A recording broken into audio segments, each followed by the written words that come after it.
Insightful podcasts by informative hosts.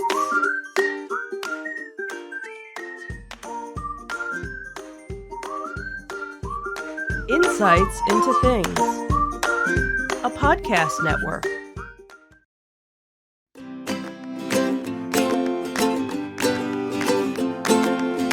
Welcome to Insights into Teens, a podcast series exploring the issues and challenges of today's youth. Your hosts are Joseph and Madison Whalen, a father and daughter team making their way through the challenges of the teenage years.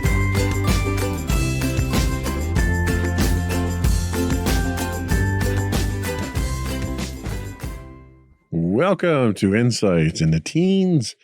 This is episode 186, Boundaries Matter. I'm your host, Joseph Whalen, and my confident and resilient co-host, Madison Whalen. Hi, everyone. How are you doing today, Maddie? I'm doing all right. Okay. I know it's been quite some time since we've been on the air for fresh podcasts. Yep. I think our last podcast was, early December? About, yeah. We had planned on taking the time around the holidays off, which we did, and we were going to start back up after the holidays. Then I came down with a cold, and you came down with a cold, and this and that, and everything else. And we had various reasons that kept us out of the studio. But we are back. We are live as of right now, although when people watch the recording, we won't be. We'll be alive, but not live. Yep. Any big announcements? One big announcement. We picked up an affiliate podcast on the network. Sam, our host of Insights into Tomorrow, has started up his own gaming podcast, No Credits Rolled. He's up to episode 4 on that. Both episodes will be coming out. Episode 3 and 4 will be coming out on Monday. So that's exciting. Anything else exciting that we've got to catch up on? I mean, there probably is stuff. It's just I can't really think of anything right now. See, next time we're off this long, we kind of have to make a list of things. That's true. But today we're talking about boundaries matter. Healthy boundaries are crucial for adolescents to cultivate positive relationships and maintain mental well-being. Addressing unhealthy boundaries and potential relational trauma is achievable, leading to the development of authentic connections through healing and supportive relationships. On today's episode of Insights into Teens, we'll discuss where healthy boundaries end and unhealthy ones begin, and how to deal with such circumstances. But before we do that, I want to take a moment to invite our listening and viewing audience to subscribe to the podcast. You can find audio versions of this podcast listed as Insights into Teens, and you can find audio and video versions of all the network's podcasts listed as Insights into Things. And we're available on Apple Podcasts, Spotify, Google, iHeartRadio, etc. Pretty much anywhere you can get a podcast these days. I would also invite you to write in, give us your feedback, tell us how we're doing, give us suggestions on what you'd like us to talk about.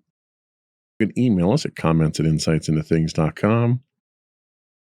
We are on Twitter or X at insights_things, or you can find all of our links and all of our episodes on our primary website at www.insightsintothings.com.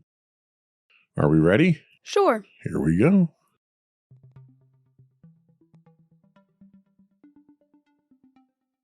So the purpose of boundaries. Navigating the complex landscape of relationships and maintaining our mental well-being can feel like a real challenge, especially during our teenage years. That's where the concept of healthy boundaries steps in, becoming a fundamental aspect of our lives that shapes the way we connect with others and safeguard our emotional and psychological health. Imagine healthy boundaries as the invisible threads that weave our connections together. They're more than just limits. They're the bedrock upon which positive relationships are built, ensuring that our emotional and mental landscapes remain intact. These boundaries are like the signposts that help us define what's acceptable and what's not, all while nurturing our sense of self-respect and individuality. They are the secret ingredient that turns ordinary interactions into genuine and enriching relationships. Our journey towards understanding boundaries often begins with our caregivers, our parents, or primary role models. They teach us, both through their words and actions, about the unspoken rules of engagement in the world. But sometimes, when boundaries seem blurred or even dysfunctional, it might be a sign that the family dynamic has encountered disruptions, possibly linked to what we call relational trauma.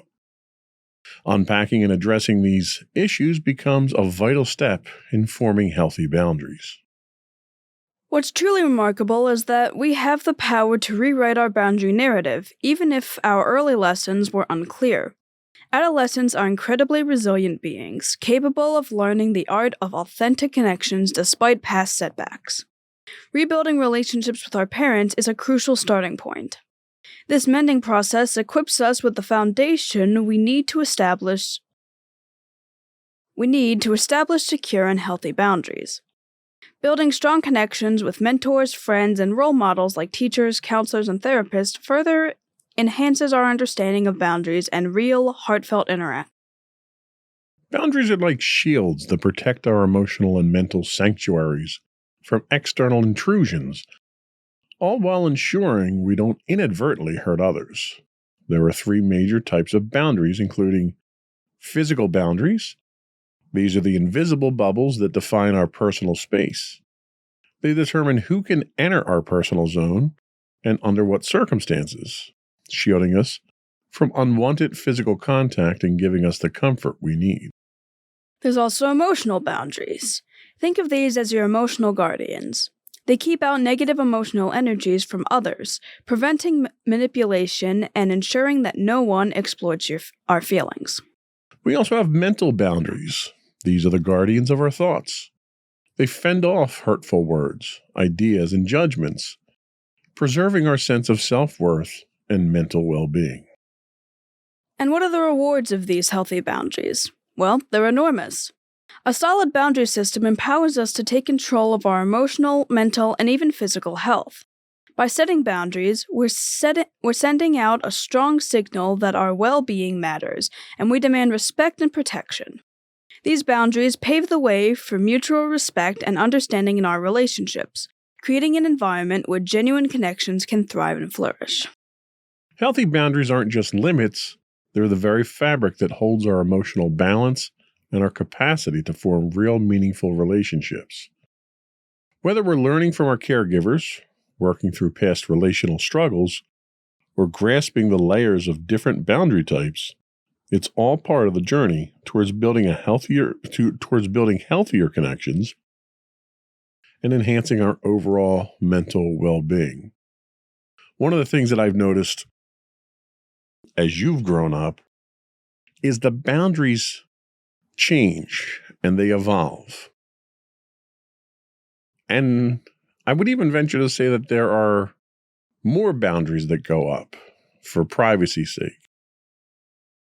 But the one thing that I will say is that while there are a lot of boundaries that go into place for all these protections, those boundaries are dependent on trust and understanding. I trust that you're going to take the freedoms that we give you and use them responsibly, and you're not going to violate that trust. Do you feel as though the boundaries that you have set now are comfortable for you? Do you feel they're overly burdensome? Do you feel they don't go far enough? What are your thoughts on the boundaries that you live with today on a day-to-day basis? I think for the most part, I feel fine with all the boundaries that I live with when it comes to, I guess, specifically the boundaries that we all set for each other. I feel like they're pretty fine. I definitely think that we have all 3 boundaries to a certain extent, and I don't feel it could be better. It probably also could be a lot worse, but I feel like for now they're pretty good.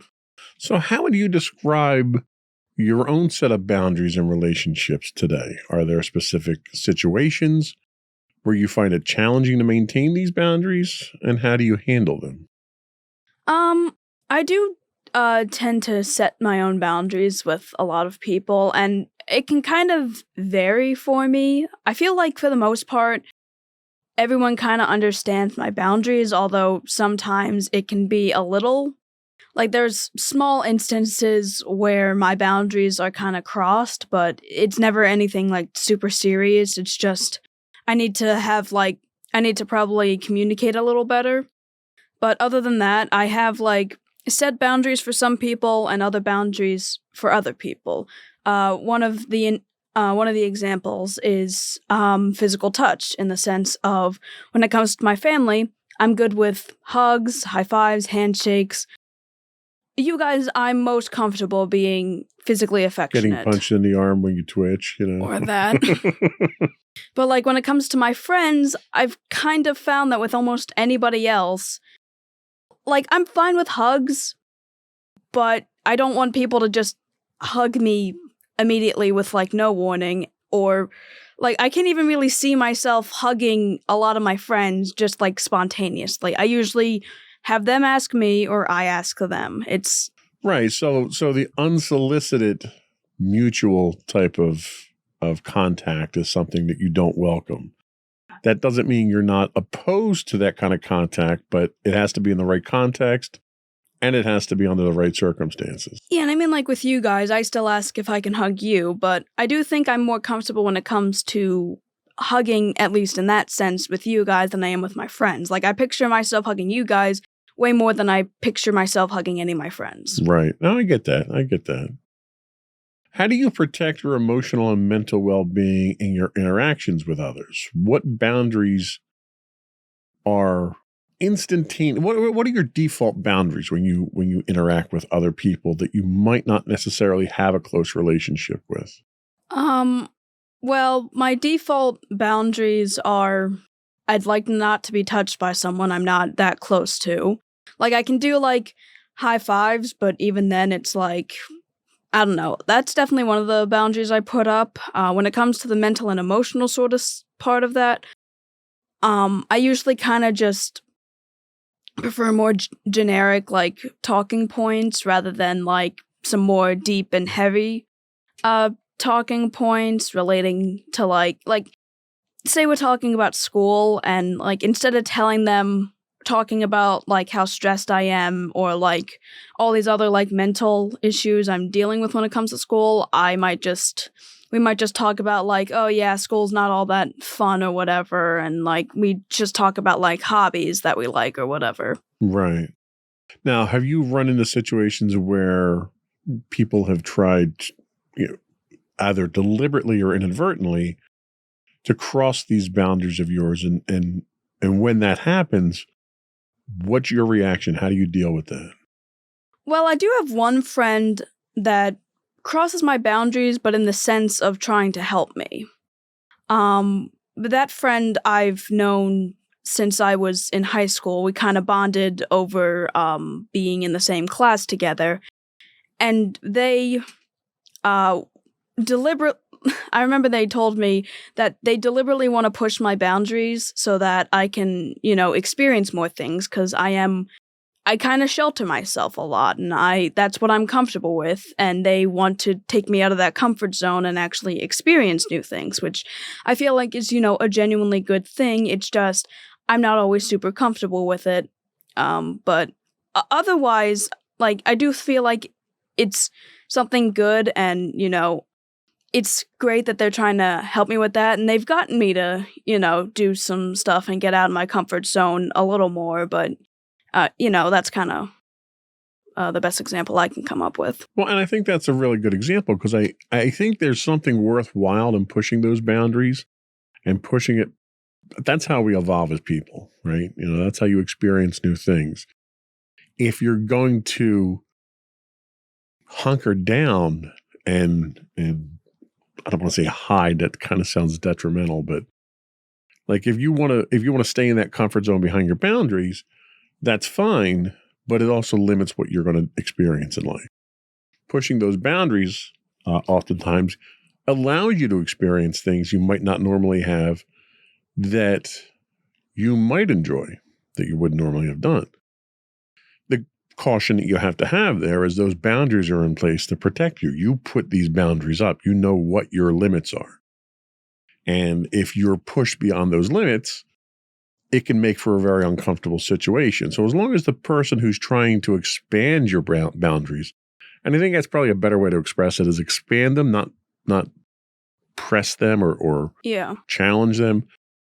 The person who's trying to help you expand your boundaries, as long as they do it in a encouraging and non-aggressive way, it gives you that opportunity to push back and say, all right, look, I tried this. It didn't really work out for me. Let's back off a little bit. As long as they don't keep pushing that point and they respect your decision, then it's a safe relationship, I think. Yeah. So we're going to take a quick break, and when we come back, we'll talk about the types of dysfunctional boundaries. We'll be right back.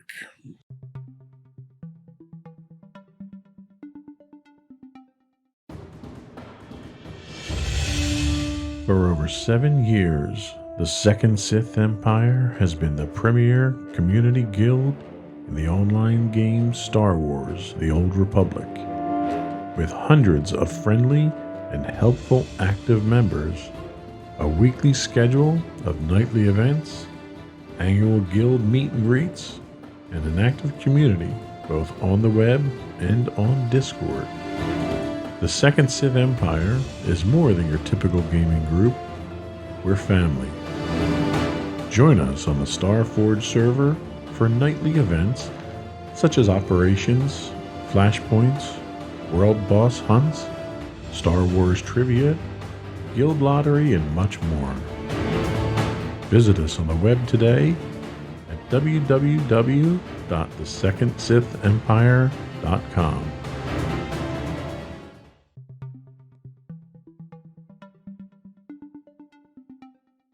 Welcome back to Insights into Teens. Today we're talking about why... I was not prepared for this. That's okay. Today we're talking about why boundaries matter. And now we're going to talk about types of dysfunctional boundaries. Dysfunctional boundaries can manifest in distinct patterns, creating challenges in how we relate to others and navigate our emotional landscape. These patterns can be categorized in 2 primary types: being excessively open and vulnerable, or having boundaries that are exclusively impenetrable.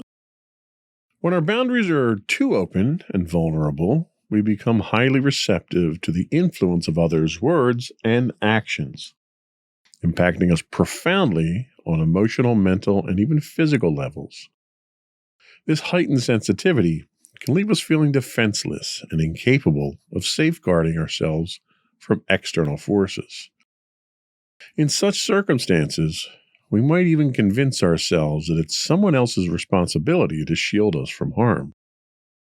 Paradoxically, despite seeking closeness and connection with others as a means of protection, we struggle to feel genuinely secure. The innate desire for safety clashes with the inherent risk of vulnerability, creating an ongoing tension that prevents us from achieving the sense of safety we seek. Conversely, when our boundaries become excessively impenetrable, we encounter a different set of challenges.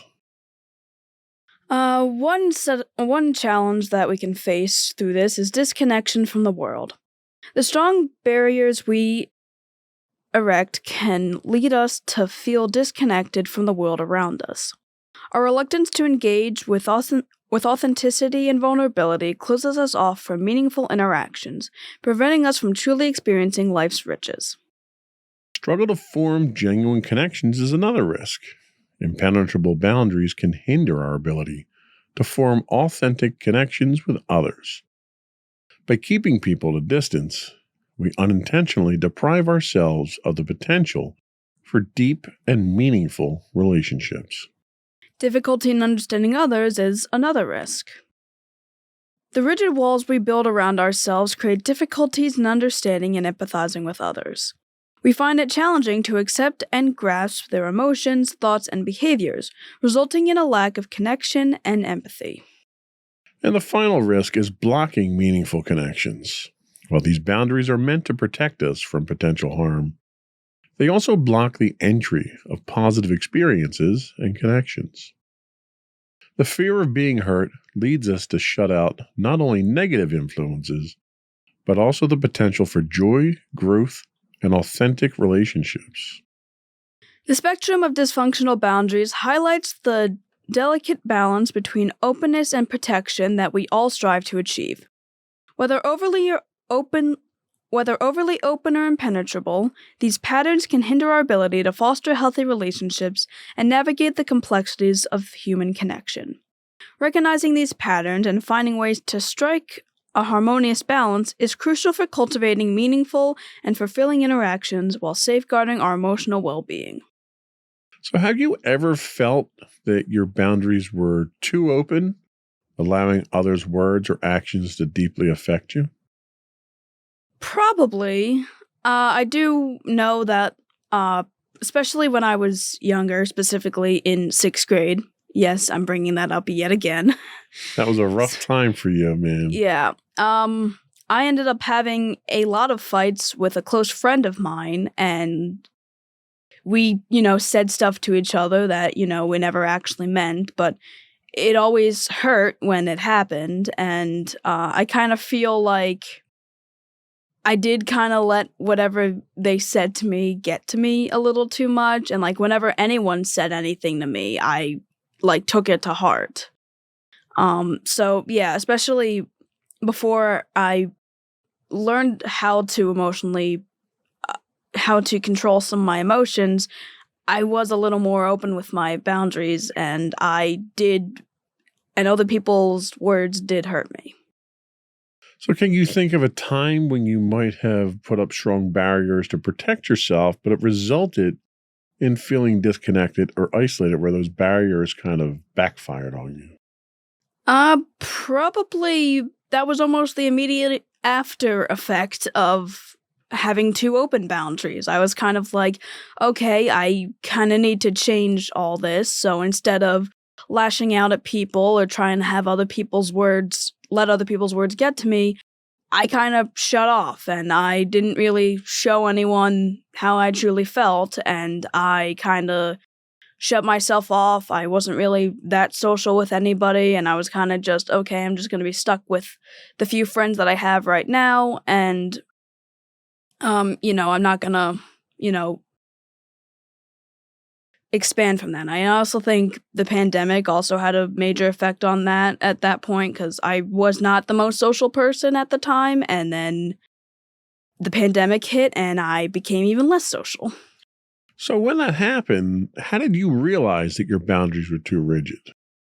I kind of figured that out when it came to, I guess, just how much I was not willing to be near people. I did not want to. I never would have said that I had social anxiety when I was younger, but now I think I do, because of just how rigid my boundaries were. Because I can't even talk to a cashier normally without being anxious about what I'm gonna say or what they're gonna think of me. It's kind of like a combination of both of them, where it's like, my boundaries are so rigid that I do not like talking to people and I become anxious. But then my boundaries were so open at one point, to the point where, but then I also didn't have many close relationships to where I wouldn't have to be like, oh, well, I don't know what they're going to think of me.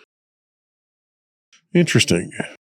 So, how do you find balance? Do you find balance between being open to meaningful connections and protecting yourself from potential harm? Are you at a balance point now, or is it tilted one way or the other?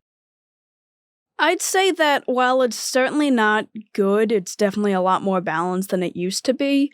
I have friends and people that I rely on when it comes to needing to be mentally and emotionally vulnerable to people, and, that kind of helps me get through some of the issues that I have.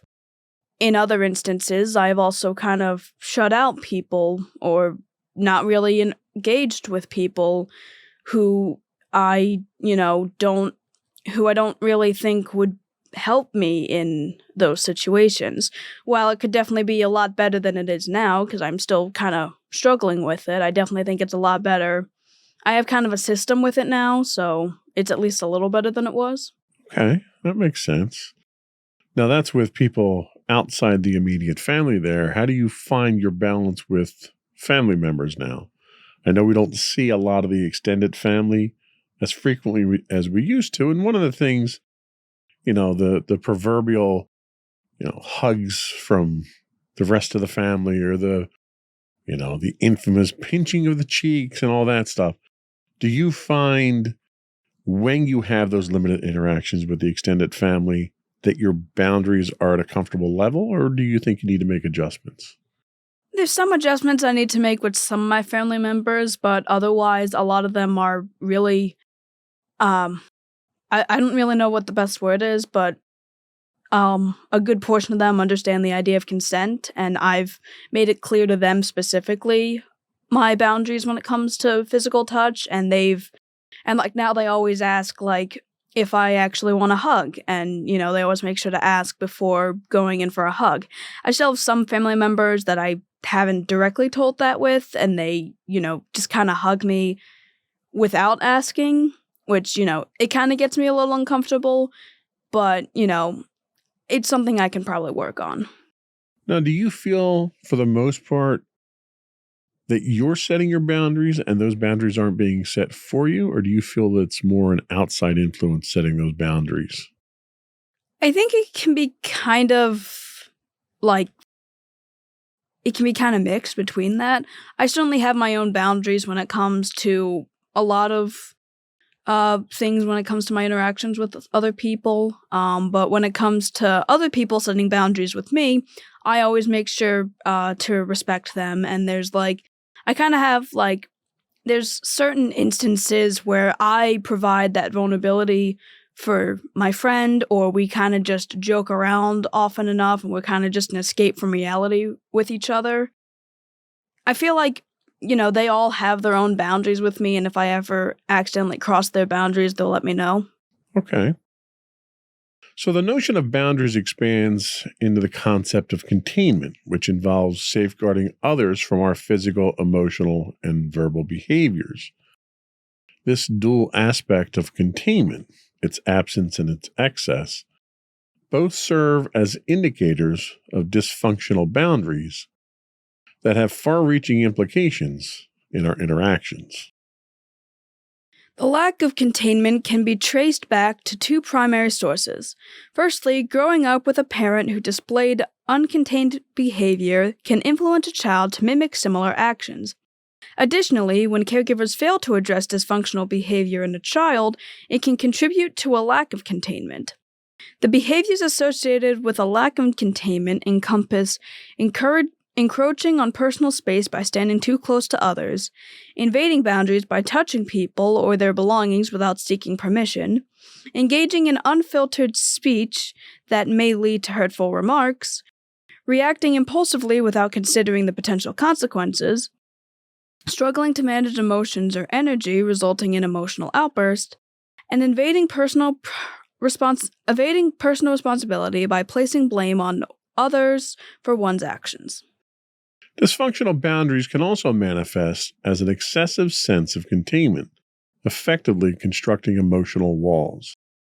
This pattern gives rise to distinct behaviors such as rarely initiating physical contact with others due to apprehension or discomfort, suppressing personal desires and needs due to the anticipation that they won't be fulfilled, intensely focusing on avoiding any actions that might upset or offend others, often at the expense of one's own authenticity, and striving for perfectionism as a defense mechanism against the deep-seated fear of abandonment.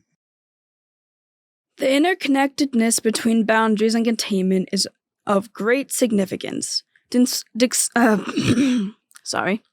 Dysfunctional boundaries can manifest as either a lack of containment involving behaviors that disregard personal boundaries, or excessive containment, which results in emotional detachment and avoidance of authentic self-expression.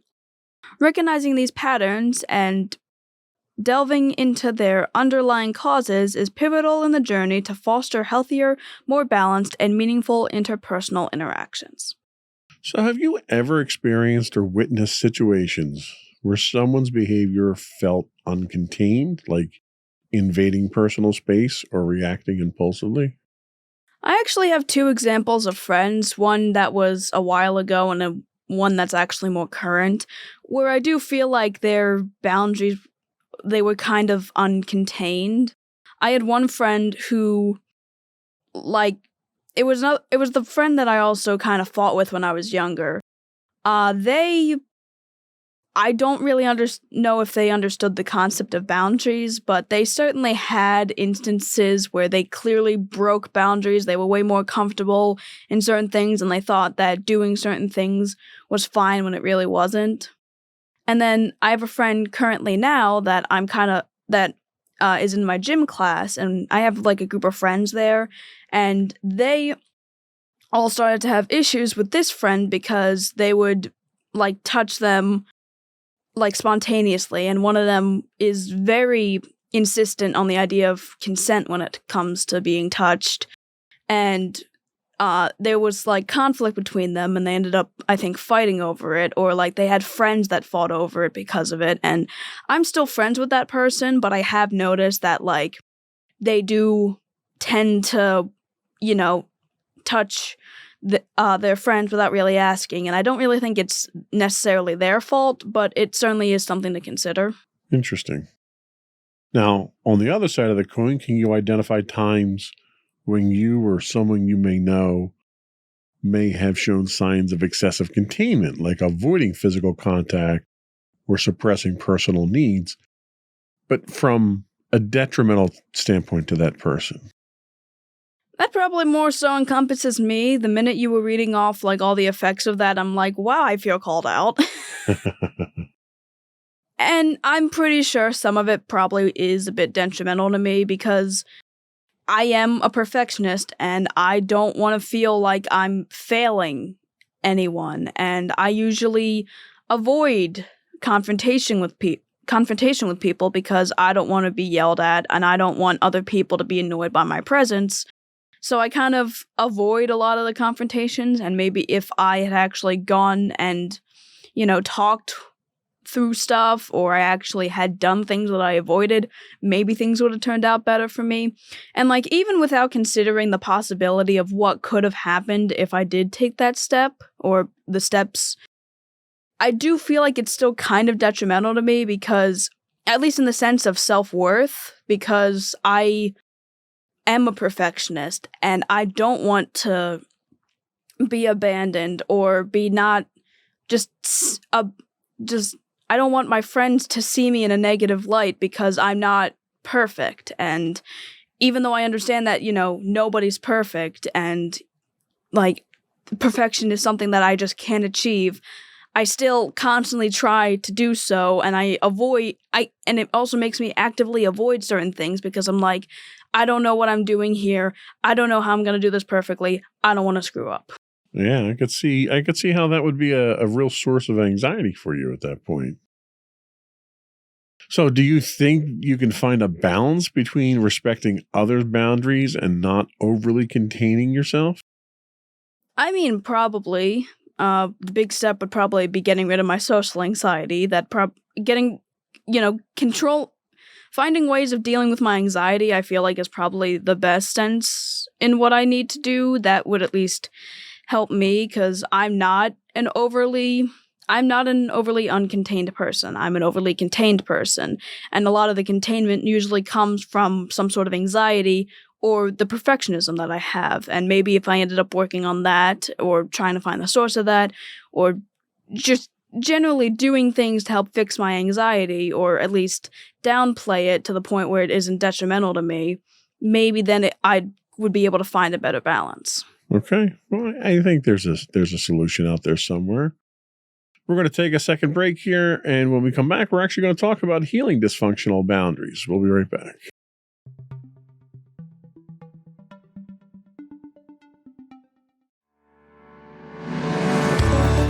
Insights into Entertainment, a podcast series taking a deeper look into entertainment and media.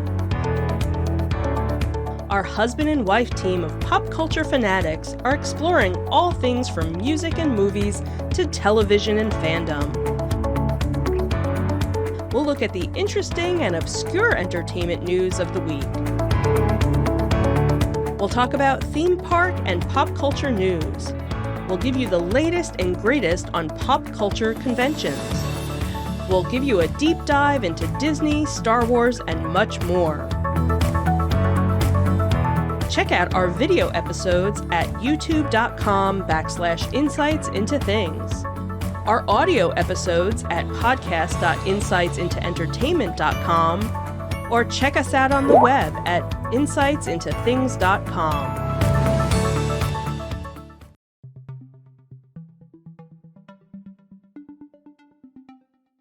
Welcome back to Insights into Teens. Today we're talking about boundaries and why they matter. And now we're going to talk about healing dysfunctional boundaries. Therapists are equipped with a diverse array of methods to guide adolescents and families through the journey of healing dysfunctional boundaries. This process commences with the essential step of identifying the unhealthy patterns and behaviors that have taken root. Questions will tend to emerge. Are we too vulnerable or too closed off? Are we transgressing boundaries or maintaining an excessive distance? For those who have encountered relational trauma, specialized therapists play a pivotal role in helping clients pinpoint triggers that lead to unhealthy behavior stemming from these dysfunctional boundaries. The key focus is on clients striving to enhance containment. This involves honing skills in emotional regulation, allowing individuals to tap into self-soothing mechanisms, and reducing reliance on nervous verbalizing or overdependence on external sources for comfort. Several therapeutic modalities are harnessed to treat dysfunctional boundaries and relational trauma.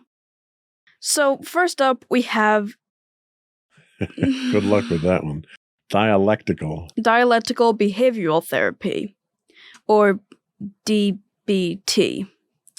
DBT offers a structured approach that aids individuals in acknowledging and managing the unhealthy behaviors that often mask underlying issues.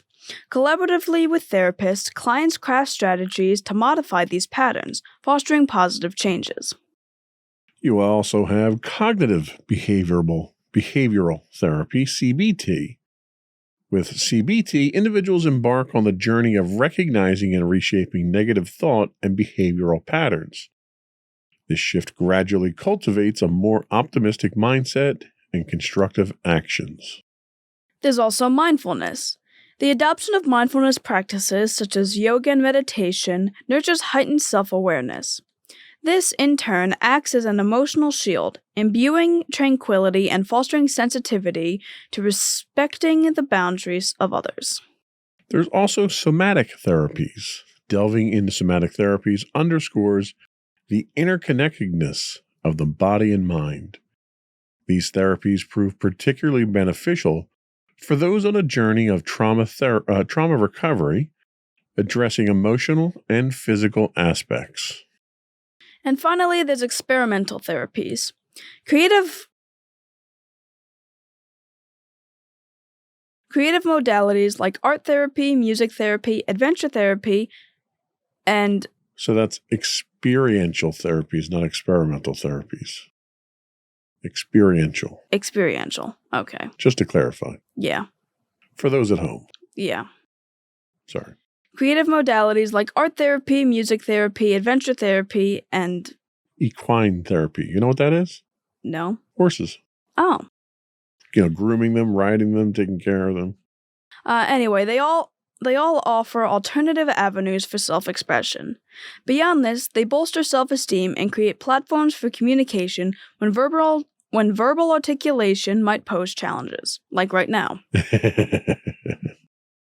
The spectrum of strategies employed by therapists reflects their commitment to aiding teenagers and families in the journey towards healing dysfunctional boundaries. The emphasis spans from recognizing the unhealthy behaviors and their triggers to engaging in the proper therapies suited for the unique situation and patient. These multifaceted approaches combine forces to steer individuals through the labyrinth of relational trauma, nurturing healthier patterns of interaction and expression. Now, one of those we've talked about numerous times, mindfulness, on the podcast itself, which I know we've tried some of that stuff. And some of these things, while not done under the guise of a professional therapist, some of these things we've kind of tried ourselves. I mean, your version of equine therapy is really feline therapy for you. One of your emotional support animals that we have around the house, we got a bunch of them are cats. How do you kind of tap into these things, these different therapies that might not register immediately as a therapy, to try to bring that balance of these boundaries to you? Well, usually they kind of like with everything, they kind of allow me to kind of step back and, focus on something that I am comfortable with. If someone ended up crossing my boundary, or if something happened with that made me uncomfortable, I can take some time, step back, do something I enjoy, spend some time with cats, and just chill, pretty much. Just chill. Yeah. I mean, that's probably the ultimate therapy out there, is just getting yourself to that comfort state. So when thinking about your own boundaries and relationships, can you identify any patterns that might be considered unhealthy, like being too open or too closed off? I think I've mentioned it before that I do think I'm a little too closed off when it comes to things, and I guess that's also why I have a friend that wants to expand my boundaries, because I limit myself a lot, and I understand that I limit myself. You guys have also mentioned how I limit myself in the sense of, while I'm able to go out and drive and I have that freedom, I don't. I've only done it once, and I kind of don't want to do it ever again. What are your thoughts on using creative or experiential therapies like art therapy or equine or feline to address relational issues and boundaries and problems? Again, I feel like they can kind of be a way to step out of that reality and into another reality that is either something you can do creatively or something that just makes you feel good. I feel like you normally use that sort of stuff as a way to step back from issues that stress me out or things that don't make me comfortable, as a way to find a sense of comfort and to, like I said, chill. And I feel like a lot of people could benefit from having something that can help them calm down if they've had a stressful day, or if someone said something to them that they didn't like, or if just any really bad thing happened. That, I hope everyone has at least something that they can go to that makes them feel calm, or at least makes them feel good. So aside from the obvious observation that you might be overly contained sometimes, do you think the boundaries that you live by on a day-to-day basis are adequate for you, or do you think you need to evaluate maybe making some adjustments to them? I mean, I probably need to make adjustments to the fact that I don't really like talking to strangers, and my boundary is kind of like, if you want to talk to me, you come up to me and do so. And because obviously there's going to be instances where I'm going to have to go up and talk to somebody else, like at a register. I can't wait for them to, come up and say, "Are you finished with all your items? Would you like me to help you with that?" And it's like, I can't expect that, because that's not how that works. You kind of have to be the one to initiate that. And I feel like my boundary of waiting for other people to initiate stuff is something that not only can I benefit from in the sense of the practical reason, but also the fact that I'll be able to initiate conversations with other people and hopefully form meaningful relationships that way, rather than just waiting for them to come and talk to me instead of me going to talk to them. Well, it sounds like the boundaries that you have right now serve you well for the most part. And it sounds like where they don't serve you, you're aware of those shortcomings. It's just a matter of addressing those. So I think that's really the important thing is you're doing a pretty good job coping with things the way they are with the current boundaries, but you recognize where there's room for some growth. And thankfully that growth is being encouraged by some of your friends too in a, would you say, healthy way? Yeah, because, like, none of my friends are doing it in any sort of malicious way. They joke about it, but, like, my friends genuinely want me to, like, go out, do some clubs, do some stuff with the school, or, they'll ask me, hey, you want to hang out? Because they know I'm usually never one to do Right. so. Well, that's good. It's good that they're encouraging you instead of pressuring you. I think that itself is indicative of, one, good friends, two, boundaries that can be expanded without too much pain. So I think that's a good thing. But I think that was all we had for the topic and the show today. We're going to take a quick break, come back, and we'll get your closing thoughts and remarks. We'll be right back.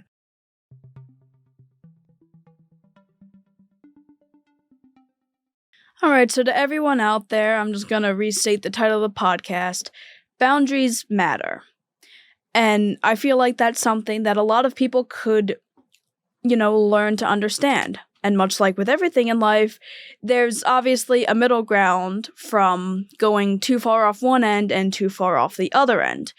If you're too overly open or overly uncontained, you can start to make other people feel uncomfortable, or you yourself are a little too vulnerable when it comes to everything and you're not able to, feel secure with yourself or around others. Meanwhile, if you're like me and you're too closed off and unwilling to break your own boundaries for the sake of talking with other people, that's also kind of an issue as well, because you could also be harming yourself. So finding a way of balance between the two of them, I feel like, is something important. And obviously, it's probably not going to be super easy considering I'm still struggling with it myself. So, keep going at it. You're doing great. Nice. And I think it's sage advice because boundaries change. They're situational. They're different from person to person, from situation to situation. And sometimes there's that awkwardness of trying to figure out those boundaries and where their comfort level is until you can kind of get them dialed in. Nothing is just going to come automatically like that. You kind of you have to feel it out. And having other people in your life that help you and are interested in your best interest and are helping you to expand those and deal with those boundaries, I think that's a blessing in life. So that was all we had today. Before we do go, I want to once again invite our listening and viewing audience to subscribe to the podcast. Audio versions of this podcast can be found listed as Insights into Teens, and audio and video versions of all the network's podcasts, including our new affiliate podcast, No Credits Rolled, can be found at Insights into Things. We are available on Apple Podcasts, Spotify, Google, iHeartRadio, TuneIn, etc., etc. We would also invite your feedback. You can email us at comments@insightsintothings.com. We are on Twitter or X at insights_things. We have high-res videos of all of our episodes available on YouTube at youtube.com/insightsintothings. We do stream 5 days a week on Twitch at twitch.tv/insightsintothings. And you can find links to all this and more on our website at www.insightsintothings.com. One final word, we've gotten a number of folks reaching out to us about appearing on the podcast. We are working through those requests now to try to schedule interviews and get them on the calendar now that we're back to recording, and hopefully we'll stick to recording consistently with all the podcasts moving forward. So I appreciate everyone's feedback. We will be reaching out shortly to set things up, and hopefully we have some exciting podcasts coming in the near future. But that's it for today. Another one in the books. Bye, everyone. Bye.